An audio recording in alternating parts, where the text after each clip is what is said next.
He is around 40 years old, and she is under 15, but when he sees her, he becomes obsessively enamored with the girl. There is an abyss of age separating them.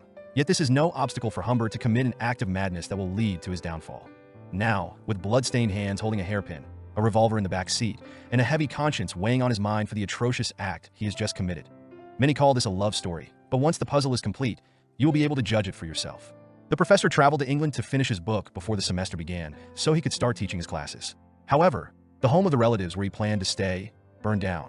Left with no other choice, he decided to stay at the house of a family friend, a woman he had not met before. Humbert rings the bell, enters the house, and meets this woman, whose name is Charlotte Hayes. Charlotte is quite flirtatious with him and invites him inside to tour the house and decide if he will stay. She shows him his potential room, which is terribly messy, and the bathroom, which is disturbingly unattractive. Adding to his discomfort, Charlotte's romantic intentions become evident, prompting Humbert to reject her offer and look for a better place to live. But the woman insists, attempting to convince him by showing him her garden, a decision that will change everyone's destiny in that house. As they walk through the garden, Humbert turns his gaze and freezes at the sight of Charlotte's daughter, lying in the grass reading a magazine.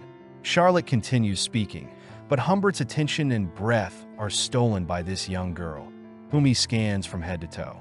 The girl looks up and gives Humbert a smile that shakes the deepest and most twisted foundations of his being. This was only the beginning of their descent into ruin, of the destruction of a man's life and a young girl's childhood. The line between what is real and what is not will become blurred, so pay close attention.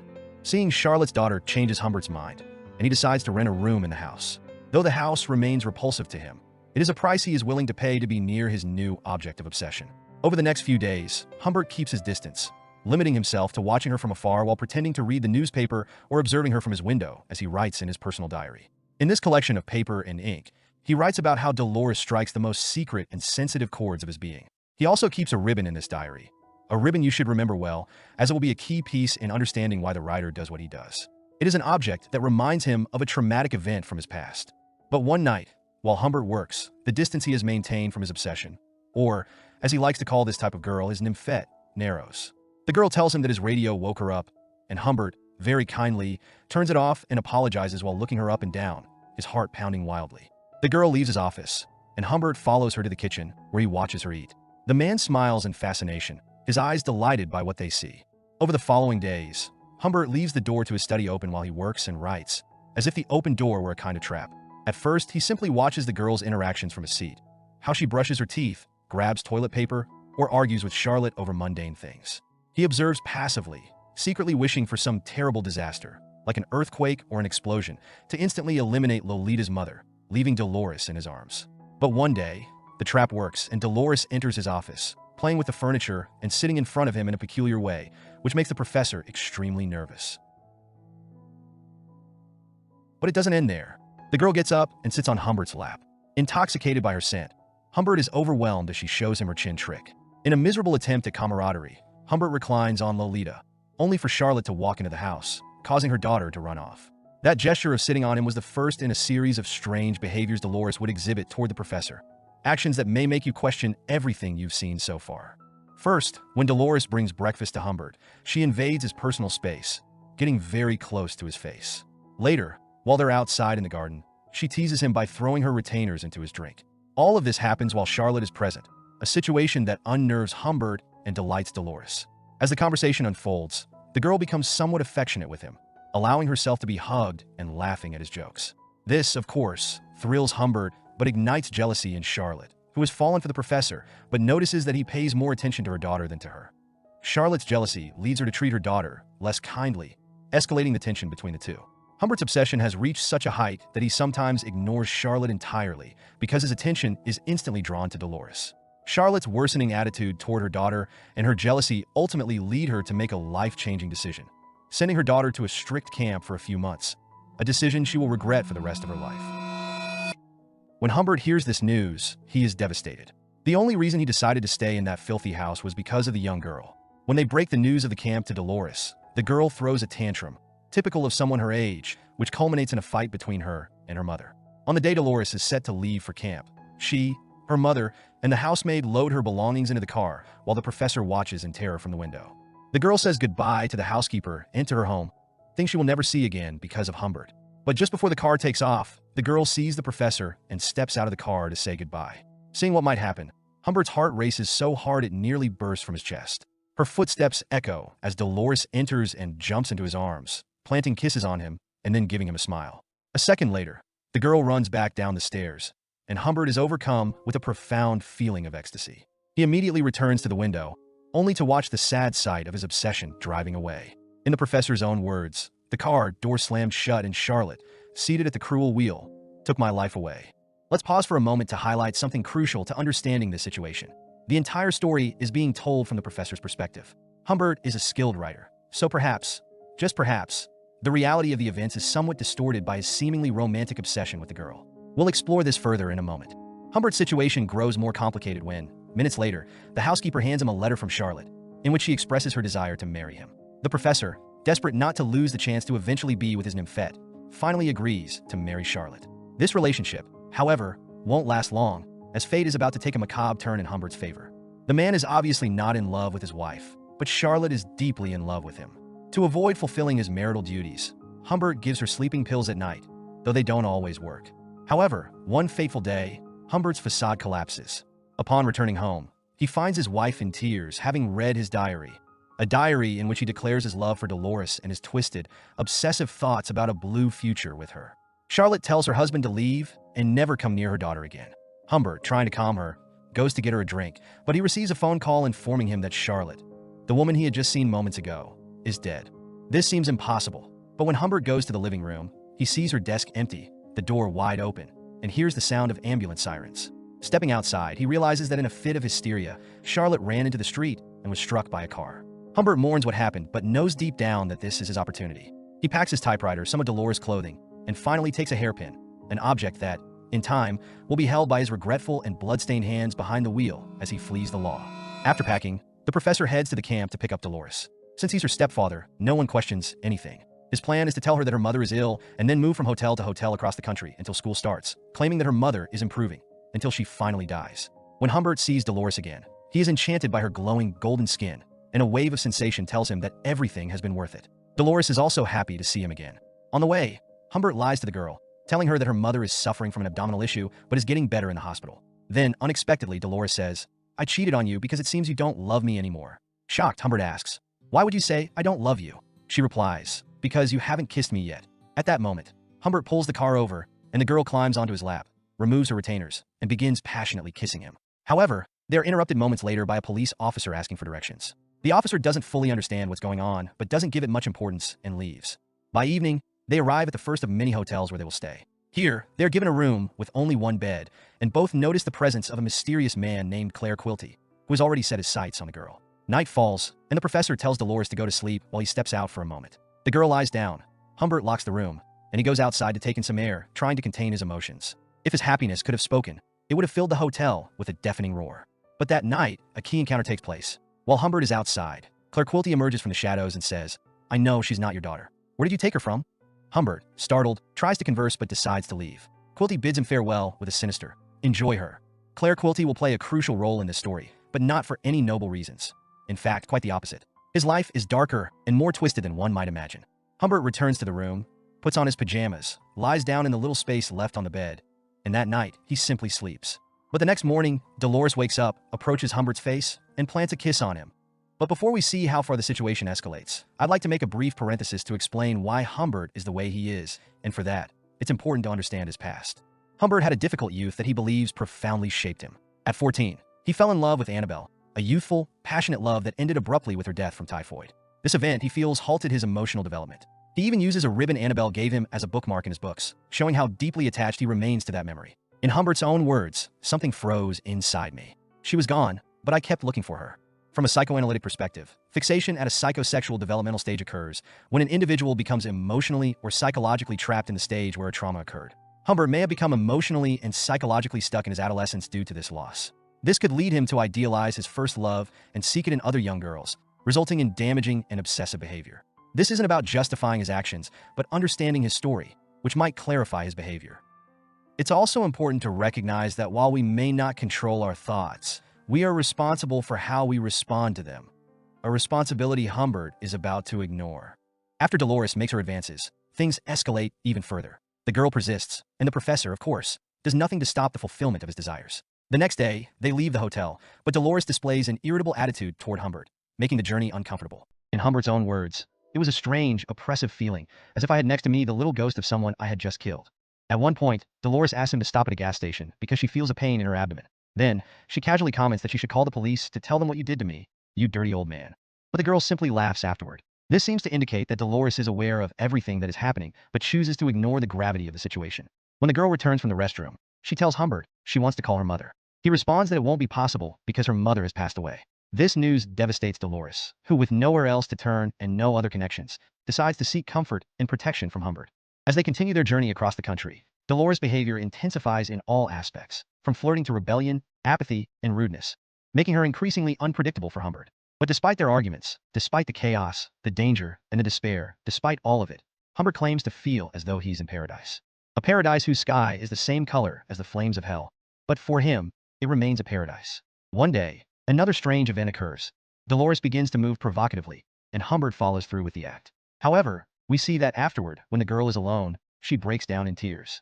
At this point, Humbert decides to stop and enrolls her in an all-girls school. At the same time, Dolores discovers she can bribe Humbert with sexual favors to get what she wants, such as a larger allowance or permission to join the theater group. The man, a slave to his impulses, agrees. But this creates two problems for Humbert. The first is that the school play in which Dolores participates is directed by Claire Quilty, the same suspicious man Humbert had encountered at the hotel. The second problem is that as Dolores grows older, she becomes colder toward the professor, and he has grown accustomed to earning her favors in exchange for money. The issue here is that Humbert suspects Dolores is saving all this money to finance her escape.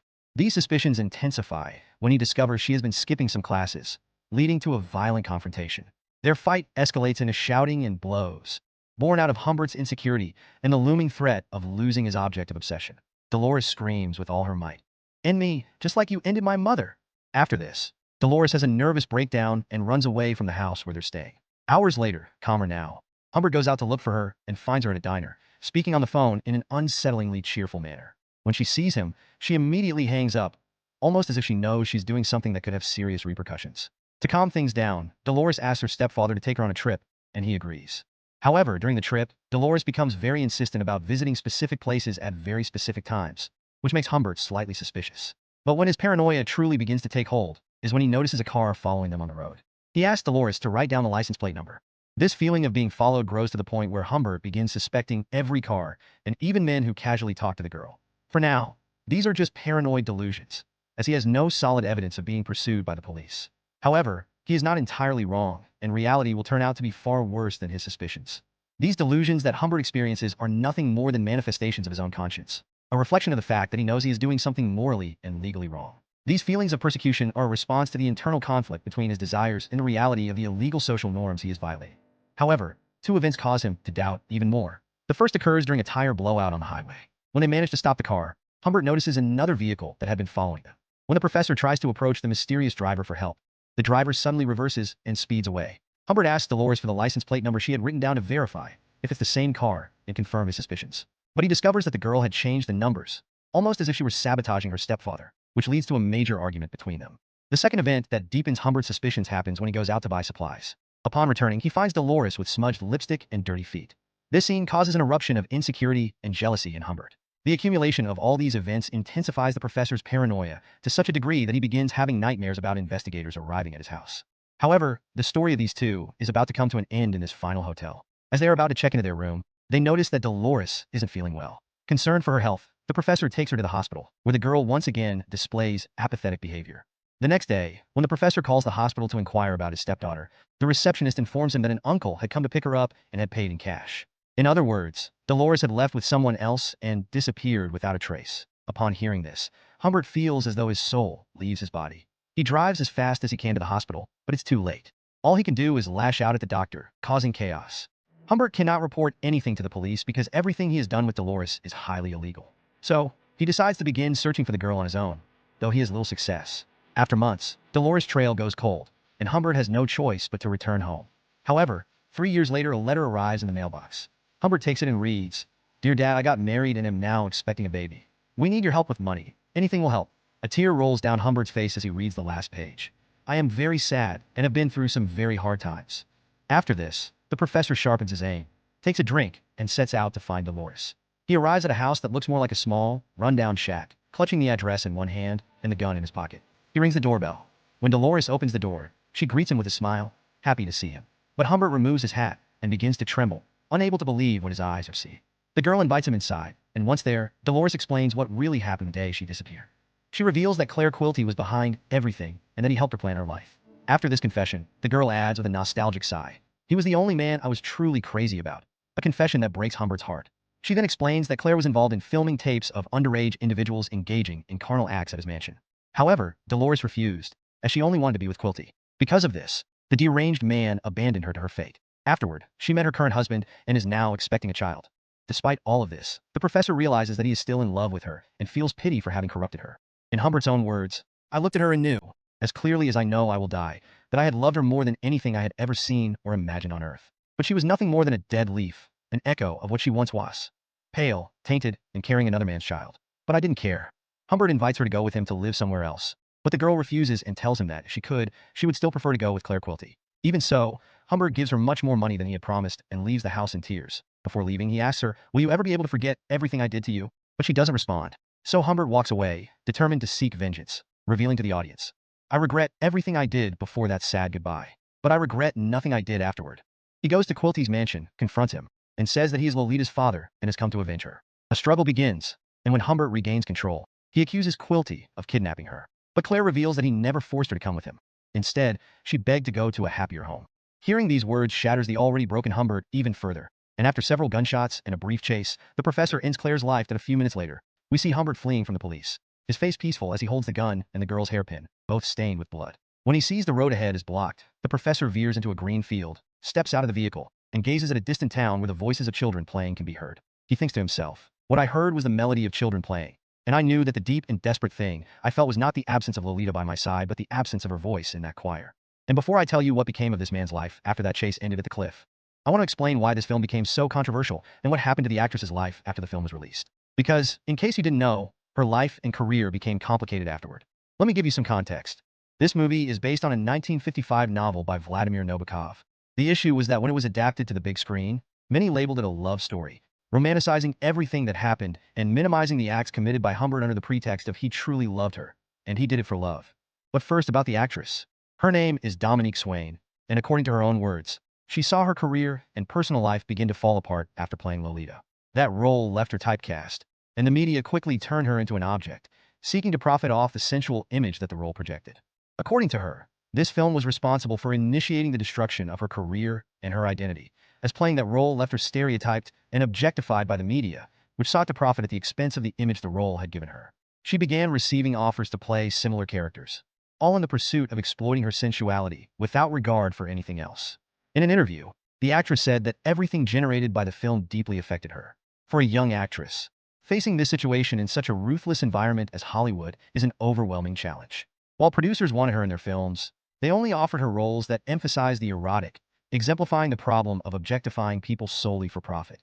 This serves as an important reminder of the consequences of objectifying individuals. Transforming a human being into an object to satisfy an external gaze, a marketing desire, or a collective fantasy is to dehumanize them. Now, let's talk about the controversy surrounding the romanticization of the protagonist relationship. In truth, I can somewhat understand why some people interpreted it that way. If you watch the full movie or read the book, you'll notice that every word the professor says and the way he describes the girl is written in a way that is, to some extent, beautiful. For example, this line from the moment he first saw her. "It is very difficult for me to express with adequate force that flash, that shiver, that impact in the brief instant during which my gaze enveloped the kneeling girl as I passed her in my disguise of an adult. The void of my soul managed to absorb every detail of her radiant beauty." The way the story is written and narrated, combined with the flirtatious behavior the girl exhibits throughout the story, such as the car scene after the camp or her constant teasing when they first met at Charlotte's house, can feed into this romanticized vision of the relationship. However, there is a crucial factor to remember. Both the book and the movie are narrated in the first person from the professor's perspective. In other words, everything we see is distorted and shaped by the obsession that destroys Humbert. We must be aware that every story carries the mark of its narrator. Never neutral, always colored by the perspective of the one who tells it. The narrative Humbert presents is an interpretation that cannot be accepted as an objective representation of events. It is a reality molded by his desires and his own moral justification. When the professor narrates a story, He selects and presents events in a way that justifies his actions or paints them in a more benign light. He uses his charming rhetoric to seduce the reader and divert their critical judgment. In this sense, the truth of the story is inaccessible to us as readers or viewers because we are receiving it through the filter of a deeply problematic and subjective consciousness. In fact, the director himself offered his opinion on this matter. Jeune fille perverse que l'on débauche et dont les sens ne s'éveillent jamais sous les caresses de l'immonde Monsieur Inde. Fait n'existe qu'à travers la hantise qui détruit Inde. The author Nabokov chose the name Humbert to suggest the idea of a shadow, as in French, ombre means shadow, indicating that Humbert drags Lolita into a dark and shadowy world. And I'd like to close with a phrase once said by Nietzsche: "There are no facts, only interpretations." This comment applies not only to the specific case of Lolita, but is a general principle that should be kept in mind when analyzing any first-person narrative. In Lolita, Humbert, as an unreliable narrator, not only recounts events from his distorted perspective, but also reveals through his rationalizations and justifications how his psyche attempts to normalize and justify his behavior. Humbert's unique perspective in the story deprives us of any objective or balanced view of Dolores, known as Lolita, and her experience, reminding us that the voice narrating a story can, in its subjectivity, hide fundamental truths and manipulate our empathy. Ultimately, I think if we strip away the beautiful words, what we are left with is a tragic story about a man obsessed, who pursued the fulfillment of his darkest thoughts and desires to the very end. The evidence shows that what we witnessed is not a love story. It forces us to confront the very definition of these feelings. Love nourishes, protects, and seeks the well-being of the beloved, whereas desire is a destructive force that objectifies, seeing the other as merely a step toward personal gratification. In his desperate attempt to revive a lost youthful love, Humbert stripped a young girl of her childhood and planted a chasm of conflict and emotional wounds in her life, which led her to worse people and darker places. He tore away, as if plucking a flower, the possibility of a beautiful and happy life instead of letting her grow. In my opinion, this was not a love story. It was one of usurpation, a harrowing testimony to innocence lost and to a life that, because of the shadow of one man, may never bloom again. And if you're wondering what happened to Humbert, well, according to the film, Humbert ended up in prison, where he died of thrombosis. Dolores died just 1 month later, on Christmas Day, giving birth. If you want to see more narrations, reflections, and interactions with stories, feel free to explore the channel, leave a like and subscribe. Thank you so much for your support. Have a great day, night or afternoon, and remember, we'll be seeing each other soon in the next video.